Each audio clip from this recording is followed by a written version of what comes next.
Another 16-inch probably. Here, use that thing. So if you line the 16 up on that edge and use the blade end of your tape to make the mark that you want, you know what I'm saying? See how I did that when I was doing it?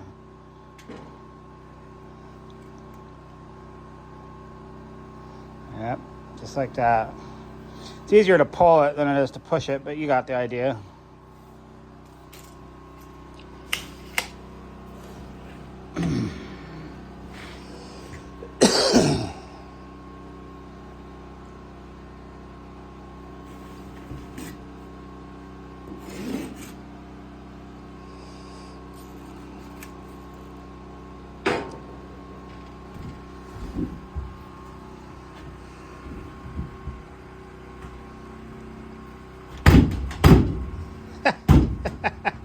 He's a ladder hopper.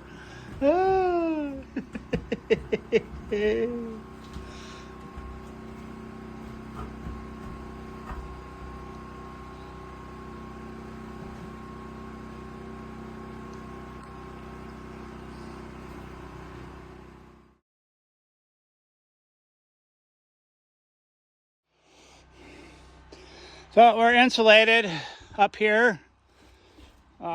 Except for this little section here. So I got one of them froth packs from Lowe's, and it's a spray foam application.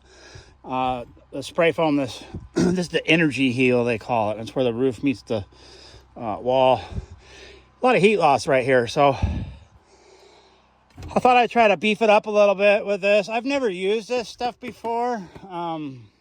Back when I was building houses, I always hired a subcontractor to do this, and now I can kind of see why.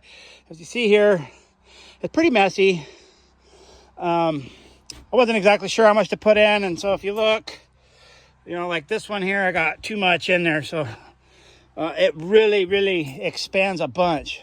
You know, I was really inconsistent with it. This is more what I was looking for, but anyways, I got the Energy Heal done, and I did the, so yeah, all the Energy Heal. I went ahead and did the headers above the window. That window over there. This is where I started spraying, was over on this side. So, you can see I got pretty aggressive right here. I mean, it's sticking out 3 inches.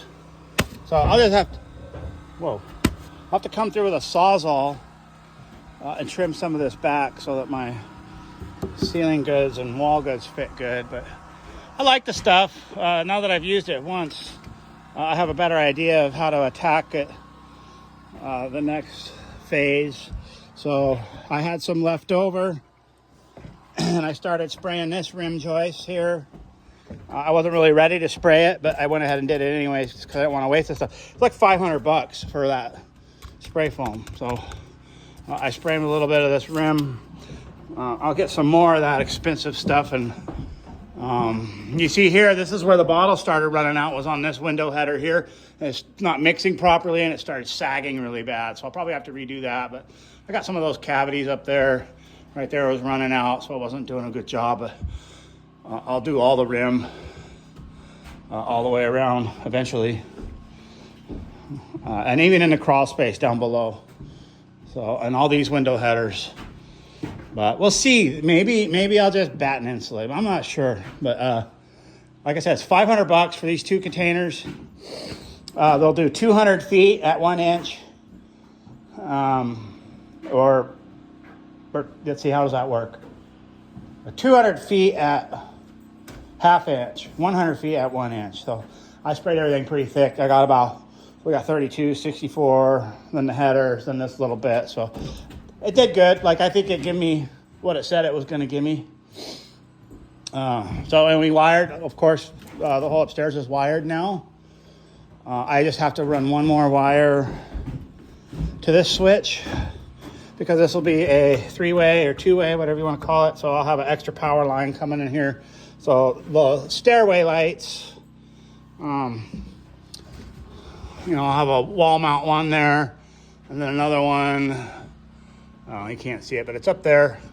So they'll have a switch upstairs a switch downstairs and be able to control the lights that way. So, and inside of here is where we're going to mount our electrical panel, is in this little area, and that's where our batteries will go, electrical panel, inverter. This is my fancy spool setup. I used a concrete stake, nailed a couple of little rips, and I was able to pull all the wire upstairs, and this thing spins pretty freely, so that worked pretty good. And yeah, my wife, like, we're working on all kinds of things. My wife is working on some of the trim detail. So she's going through and stenciling. I don't know if you can see, but she stencils this on there, and then she actually freehand paints the pencil lines after she's done with the stencil. So it's coming out pretty good. I like it. Ashley wood stove from Spinard Builder Supply. I am absolutely in love with this wood stove, especially the price. It was only about $1,500, and it's just a freaking great stove. It's a really, really well performing stove for Alaska. Bought a planer, planed down those boards for my wife's trim. What else we got going on here? So it's sunny, no more rain, but this time of year, the sunshine also means it's freaking cold in the morning. So it's pretty cold this morning. Here's the trim, what the trim's gonna look like. This is our outhouse, and she did a practice piece, so that's kind of cool. So all of our windows and doors are gonna have this on them. It's a lot of work. Like, my wife really took on a big project wanting to tackle that. So on the doors, though, we'll have like a 4-inch piece going up each side. The top piece will be wide, but I'm gonna put a little arch on it, you know what I mean? Like elliptical arch or something. So it's got kind of a curve on the top, just above the door header. And the windows, they'll just get 4 inches of trim all the way around with the painted design. Originally, we were gonna do 8-inch trim because we wanted the bold look, but it's just a lot of paint, you know, a lot of work. So I still have to put the little last piece of metal up here with the trim, but that's okay. I got another section of pipe on there with a cap. I should probably go up a little higher, but I think I'm just gonna let that work for now.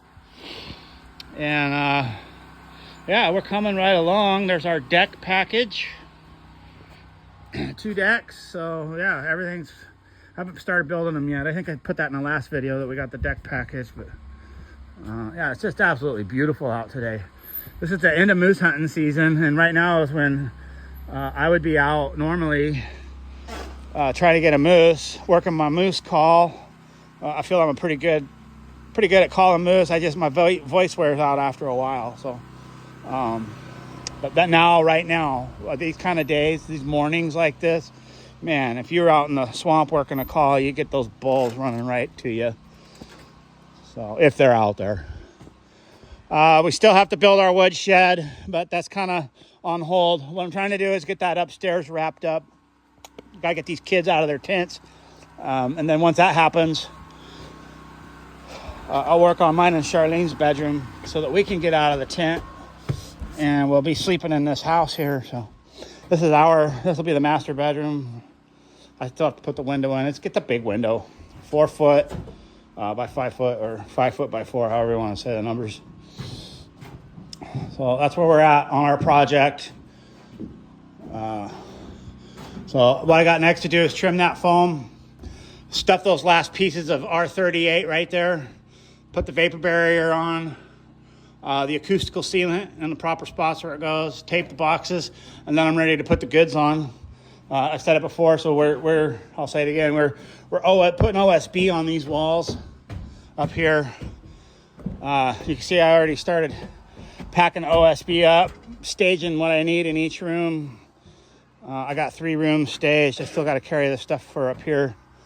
My arm's still giving me a little bit of grief, so I'm only able to do the other day I did 20 sheets. I was pretty impressed with myself. But, yesterday I did 17 sheets. But, so the OSB will go on. Our cabin in Talkeetna has OSB on the walls. They primed it, textured it, and painted it, and you can't even freaking tell. The only way you can tell that it's OSB up at our cabin is where the wall ends. They never finished this piece, so you can see that little bit of green or blue, depending on where you get by your OSB. But when you look at the wall, it looks just like a paint or a sheetrock wall. So I think it takes 70, I don't remember, 77 sheets or something up here is what we need. So yeah, coming right along. Anyways, that's the update. Got a lot of cleanup to do. Have a good day.